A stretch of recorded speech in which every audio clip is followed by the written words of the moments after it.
معاویہ کہتے ہیں بازی کہ میں نے نبی صلی اللہ علیہ وسلم سے عرض کیا یا رسول اللہ صلی اللہ علیہ وسلم ہم اپنی عورتوں کے کس حصے میں آئیں اور کس حصے کو چھوڑیں.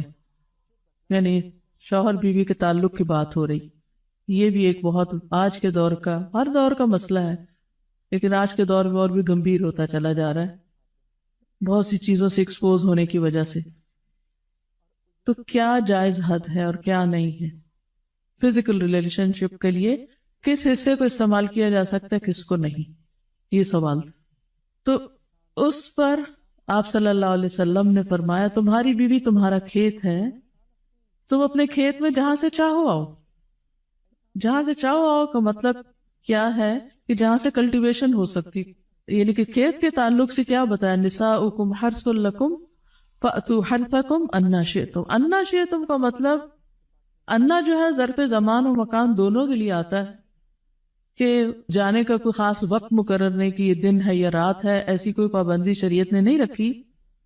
اور اسی طرح جب کھیت کہہ کے بیوی کو بتایا گیا تو اس میں اس کی یعنی کہ اس کی قدر و قیمت اور اس کی حفاظت اور اس کی سرسبزی اور خوشحالی اور وہ ساری چیزیں اپنی جگہ ہیں. پلس یہ بہت ہی حکمت کی بات ہے کہ کھیت میں کچھ اگ جب ہی سکتا ہے جب اس میں بیج ڈالا جائے. تو اب شوہر بیوی کے ساتھ کیسا تعلق قائم کرے کہ اولاد پیدا ہو سکے؟ وہ اورل سیکس سے تو نہیں ہو سکتا، وہ اینل سیکس سے بھی نہیں ہو سکتا. obviously understood ہے کہ انا کا مطلب یہاں کیا ہے، ٹھیک ہے نا؟ یعنی یہ وہ باتیں کہ جن کو بہت لفظوں کو کھول کھول کے نہیں بولا جا سکتا، لیکن اٹس انڈرسٹوڈ. تو آپ نے کہا جہاں سے چاہو، یعنی کوئی رکاوٹ نہیں، ممانعت نہیں. اس کا یہ مطلب نہیں کہ ناجائز حدود فلان کے کہو کہ اس کی بھی ممانعت نہیں. البتہ جب تم کھاؤ تو اسے کھلاؤ. یعنی کہ شوہر خود آؤٹنگ ڈائننگ کے لیے چلا جائے اور بیوی کو کہے کہ بس گھر میں ہی پکا لو اپنے لیے اور کھا لو، خود صرف دوستوں کے ساتھ رہے. دس از ناٹ رائٹ. بیوی کو بھی لے کے جائیں اور ساس بھی بہو کو جانے دے.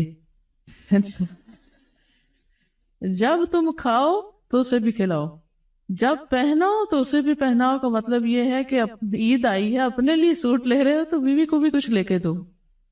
یہ ہے ایکوالٹی ایک طرح سے.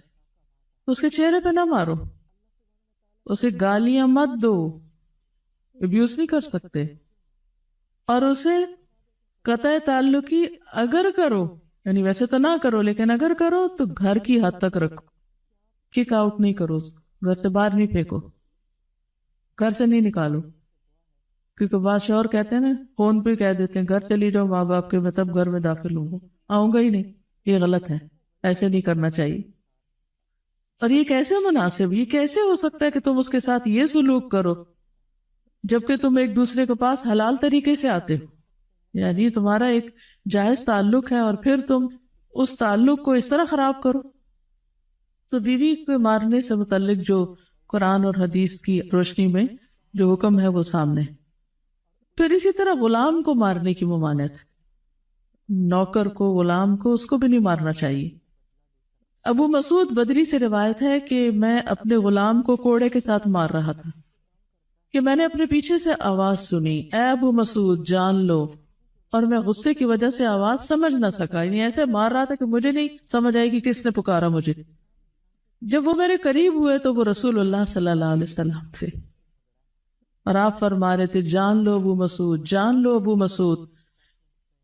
کہتے ہیں میں نے اپنے ہاتھ سے کوڑا پھینک دیا تو آپ نے فرمایا جان لو ابو مسعود. یعنی آپ بار بار فرما رہے تھے اللہ تم پر زیادہ قدرت رکھتا ہے تمہاری اس غلام پر قدرت سے، یعنی جتنا تم اس غلام پہ قدرت رکھتے ہو اللہ اس سے زیادہ تم پہ قدرت رکھتا ہے، یعنی تمہیں مارے گا. کہتے ہیں کہ میں نے عرض کیا اے اللہ کے رسول صلی اللہ علیہ وسلم میں اس کے بعد کبھی غلام کو نہیں ماروں گا. اور بعض روایت میں آتا ہے کہ انہوں نے آزاد کر دیا. ابو عمر زازان سے روایت ہے، کہتے ہیں کہ ہم لوگ ابن عمر کے پاس تھے، انہوں نے اپنے غلام کو بلایا جسے انہوں نے مارا تھا. انہوں نے اس کی پیٹھ کھول کر دیکھی، کہا کیا تمہیں تکلیف ہو رہی ہے؟ اس نے کہا نہیں. اس کے بعد ابن عمر نے غلام کو آزاد کر دیا اور ایک تنکا زمین سے اٹھایا اور کہا کہ مجھے اس کا اتنا بھی اجر نہیں ملے گا جتنا اس تنکے کا وزن ہے۔ میں نے کہا ابو عبد الرحمن آپ ایسے کیوں کہہ رہے ہیں؟ انہوں نے کہا کہ میں نے رسول اللہ صلی اللہ علیہ وسلم کو فرماتے ہوئے سنا، جو شخص اپنے غلام کو بے قصور یعنی حد شرعی کے علاوہ مارے یا اس کے چہرے پہ تمانچہ مارے تو اس کا کفارہ ہی کہ اسے آزاد کر دی، کفارہ ہے، اس آزادی کا ثواب کوئی نہیں تنکے برابر بھی۔ یعنی بعض اوقات تم سمجھتے ہیں بڑی نیکی کی لیکن اس میں تو چھوٹ بھی جائے تو وہ بھی بہت بڑی بات ہے۔ صحابہ کرام جو تھے وہ خاص طور پر اس سے محتاط رہتے اور غلاموں سے درگزر کرتے تھے۔ ابو لیلہ کہتے ہیں کہ سلمان رضی اللہ عنہ نکلے، وہ اپنی سواری کو چارہ کھلاتے تھے تو وہ ہودے سے گرتا رہتا۔ ہودہ کیا کہتے ہیں؟ وہ چیز محمل باسکٹ کہہ لیں جس میں اس کا چارہ رکھ کے دیا جاتا۔ اس پر انہوں نے اپنے خادم سے کہا اگر مجھے قصاص کا خوف نہ ہوتا تو میں تمہاری پٹائی کرتا کہ تم نے ایسی چیز کیوں جانور کے آگے رکھی۔ تو مطلب یہ کہ اگر میں تمہیں ماروں گا تو مجھے بھی مار پڑے گی، اس لیے میں تمہیں مار نہیں رہا، ورنہ جو حرکت تم نے کی ہے اس میں تمہیں مار پڑنی چاہیے۔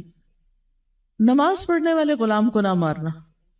ابو امامہ سے روایت ہے کہ رسول اللہ صلی اللہ علیہ وسلم خیبر سے واپس آئے تو آپ کے پاس 2 غلام تھے۔